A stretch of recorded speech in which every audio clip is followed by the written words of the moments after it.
Are you a thoughtful leader? Maybe you are. Maybe you think you are. Let's find out. I'm Mindy Gibbins-Klein. I'm author of The Thoughtful Leader and host of the Thoughtful Leader podcast.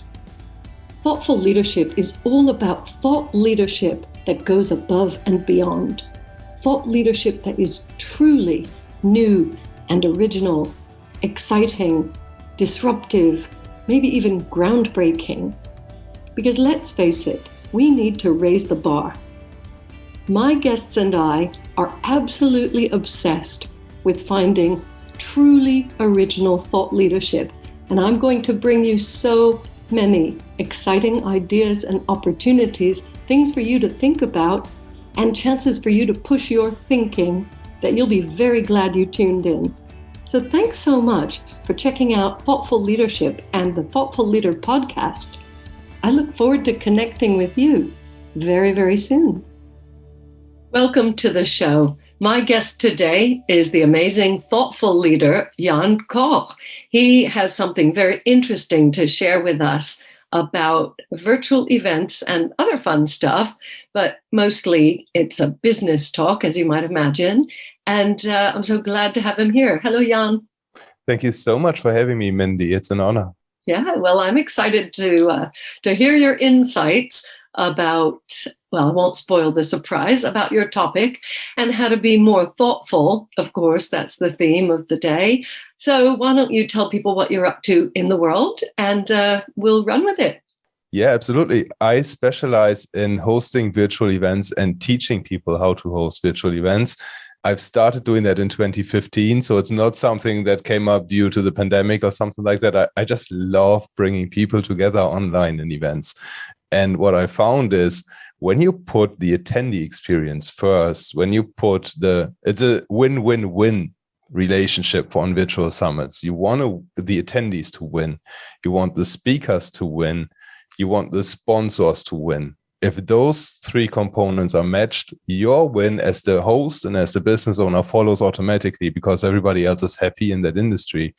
And then the thought processes and the thoughtfulness come into play when you have to consider how you separate your event against what's already happening in your industry. And you have to be very strategic in how you position your event, how you execute the event, what format you want to have for the event. It is all live or it can be pre-recorded. Do you have live chat? Do you have video networking? And all those details, they have to be considered. And in Virtual Summit Mastery, I've evolved this process from 2015 until now. I don't know how many times, because everybody is then adapting what we are teaching and what is happening in the space. And obviously over the last 2 years, everybody and their dog had to do their conferences online and had to do their events online. And there are tons of new tools popping up every single day. But they all, or most of them, I would say, miss the point. They try to make the life for the summit host as easy as possible. But that is, I think, the easy way out. You want to make the experience for your attendee as good as possible.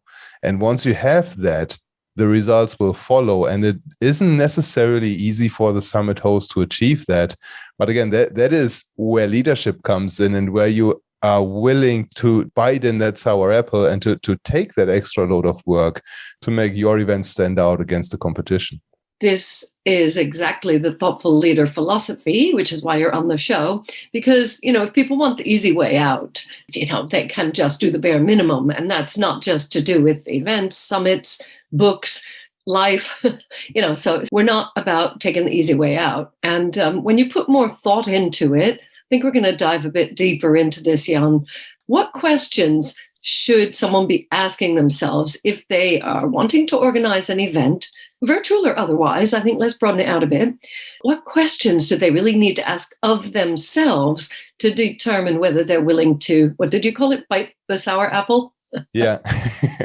So essentially, it starts with weaving that event into your marketing mix. Like, what do you already have in your business, and how can an event, be it physical or virtual, play to the strength of the materials you already have?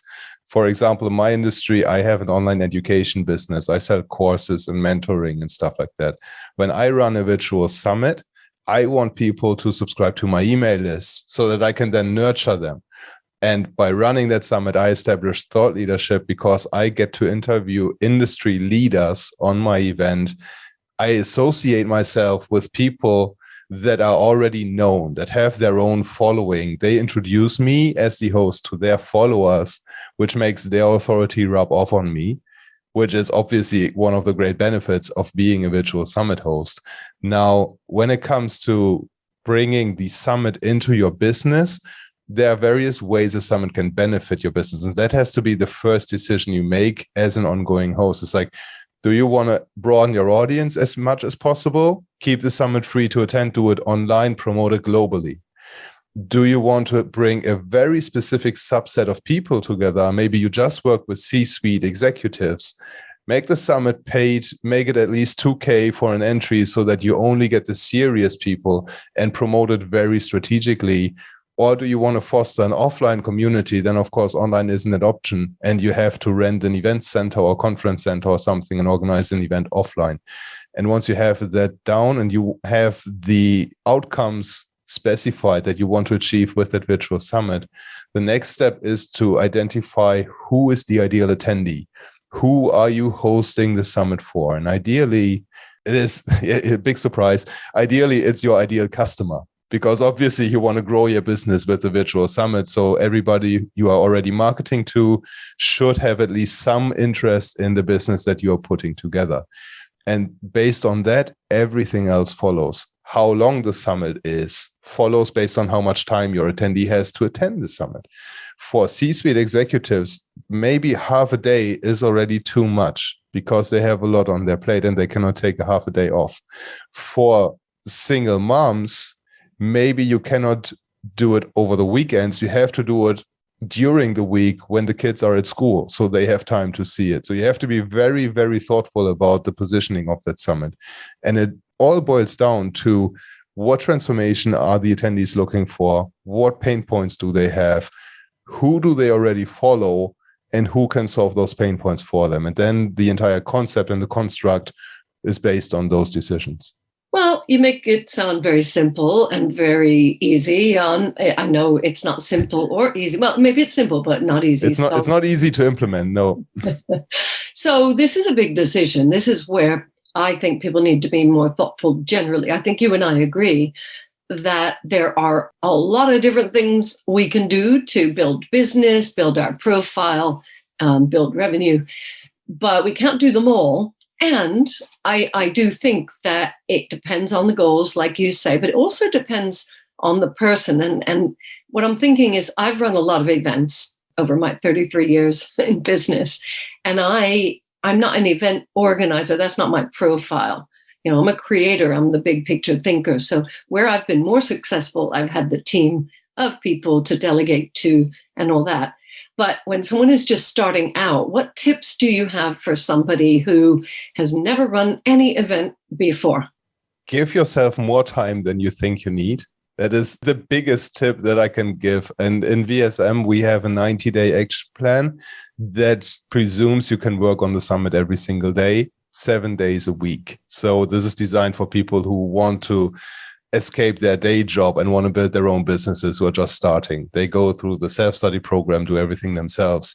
Now, for the business owner who already has a business and doesn't have time to execute the summit, get somebody else involved to do it for you. Either you get in-house training, you get a consultant come in, train your staff you already have, or you hire a done-for-you agency to put that summit together for you. Because as you said, it is about playing to your own strength and recognizing where those are. And chances are when you're running the business, you are not supposed to organize a conference because that involves tons of emailing back and forth with all the speakers, with potential sponsors. You are constantly in conversations. This is something that a summit host has to deal with. You are constantly synchronizing your calendar against calendars of other people, so that you can organize the recordings of the session, for example, or you can have conversations with potential sponsors. So there's always a lot back and forth going on. If you don't have the time for that, hire somebody to do it for you. I would say the minimum time, I've seen people in my community, experienced marketers, They ran a summit in 2 months and it did 6 figures in the first 2 months, the first summit that they've done. But they had an experienced team and they didn't have a lot of fun in those 2 months because they had a lot of work. Give yourself at least 4 to 5 months for the first virtual summit, I would say, so that you can plan it properly. The next one will be a lot easier because you have the entire infrastructure in place. You have the processes nailed down by then. But give yourself more time than you think and get yourself trained onto the processes so that you don't have to reinvent the wheel. Very, very good advice. And having been there, I would second what Jan has just said, because it's always more work. There's always that unexpected thing that comes up. At least people are more used to virtual events. When we first moved the Above and Beyond conference online, that was early days. Well, it was about 6 months after the pandemic started. The venue basically said they weren't hosting any events. Everything shut down here in the UK. And it was quite a blessing to be able to do it online. People were so grateful, and we had hundreds of people coming, probably more than we would have had if it had been at the venue. So on this show, we like to talk about the deep stuff, the slightly uncomfortable stuff, and I know you're not scared of that. And I think our listeners would like to hear from you where you possibly made a mistake or error of judgment and found a way to resolve it. I'm sure you can think of at least one example. So many. One, please. I think the biggest mistake I've made so far is when in the early days of my business, I burned out and I went into the hospital for a couple of days because I literally was shaking across the entire body and I couldn't work. And I overloaded myself with work back then. And I realized it was a Friday afternoon when I got hospitalized, and by Monday I was going home. And over the weekend, I realized this is not how it's supposed to be. And it is not the way forward. And by then I restructured the business and I made sure that mental health is a priority for me. And especially now, I'm involved in 4 conferences at the same time, organizing 4 virtual summits in parallel. So there's a lot of things going on. And the lessons I learned in 2013 with that burnout still come in handy today, because I know what warning signs my body gives me and when I need to slow down and when I need to bring in more stuff or defer decisions or delegate. Wow. I'm not sure I knew that. If I knew that, I forgot. So I'm so happy you're okay now and that you've learned that important lesson. I don't know if I've ever experienced burnout, but I know a lot of our listeners feel stress on a regular basis. And, it's very, very important, as you say, to watch the stress levels and prioritize your mental health. Thanks for that reminder. So the funny thing is, it's almost always time or money, as you were saying before, and you've just reiterated that sometimes you need to bring people in because you haven't got the time, or if you spend the time, you're going to burn out. So there's this constant balance, not just with events and, not just with business, but, you have to figure out where you can put your time, and where you can't or don't have the skill set, then you have to pay other people to do it or it doesn't get done. Am I right? 100%. And right now I have a new pressure or a new, I would say, variable in the mix. Last year I became a dad for the first time. My daughter is still very young, of course, and she shakes up my life pretty darn good. And there is for the first 12 months at least, there was no routine, no daily scheduling. Like, I'm a very big routine person. Like, I know, or I need to wake up at 6 a.m. every morning, and I need that consistency. And then I need to have my morning routine to start the day in the right mind space and stuff like that. Completely out of the window and out of the question. Really? You didn't get her to play along? You didn't get her to play the game? No, I was a bad dad, supposedly, because she didn't follow my rules and she didn't sleep through the nights when I told her to. But this is another thing that I think we as business owners need to be aware of, that we need to have this resilience, that when things happen that are outside of our control, it's okay to, in the moment, experience stress, but we cannot let that stress consume us and influence how we make our decisions.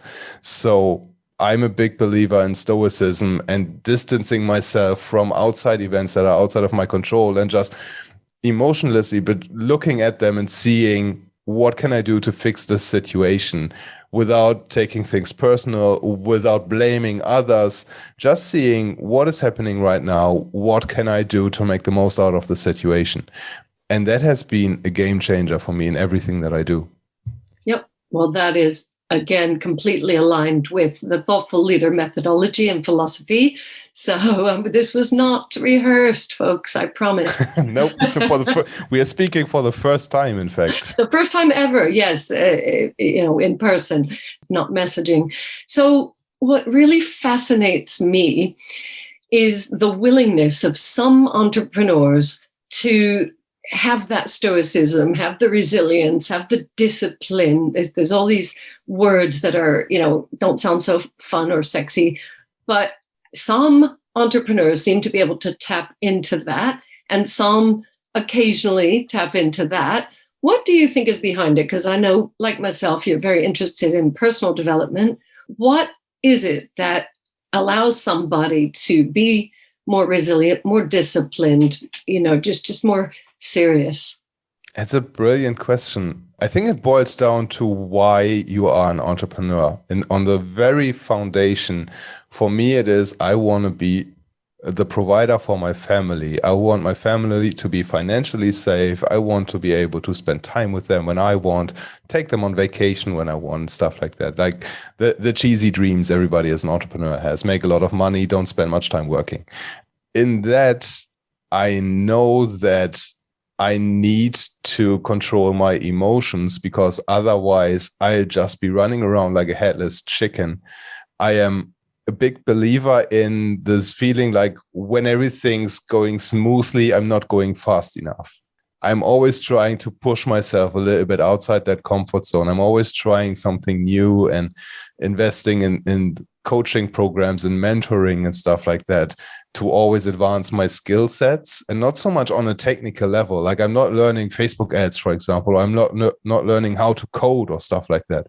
But what makes me a good business owner? What makes me a good human being? What are the thought processes that true leaders embrace? And by that, I'm not just looking at business perspective. I'm also a big fan of reading books from military people. For example, what Jocko Willink and Leif Babin have been writing about in Extreme Ownership and the Dichotomy of Leadership, 2 books I highly recommend.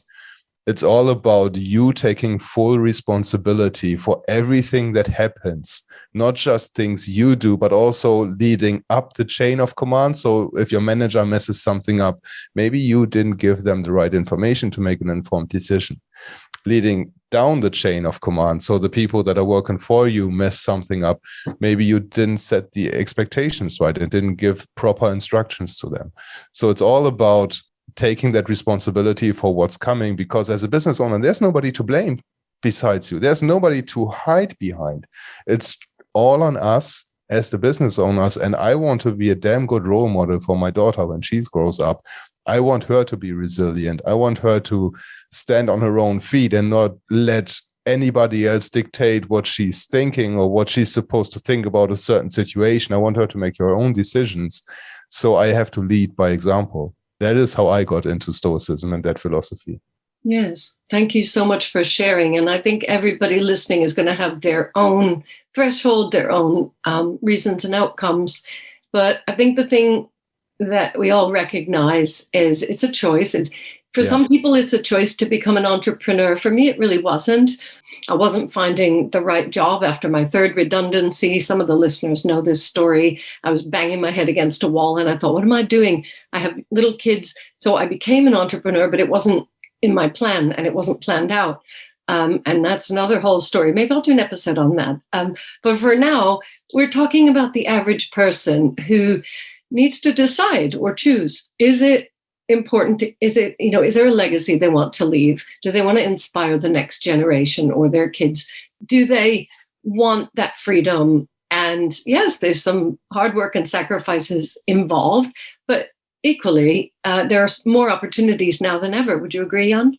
100%. And I think what you've just said is very important, that it is a choice and it is a learned behavior. I think building up that resilience is not something that came easy to me. I was like the first one to cry when something bad happened. And I was the first one to take things personal when somebody was criticizing me.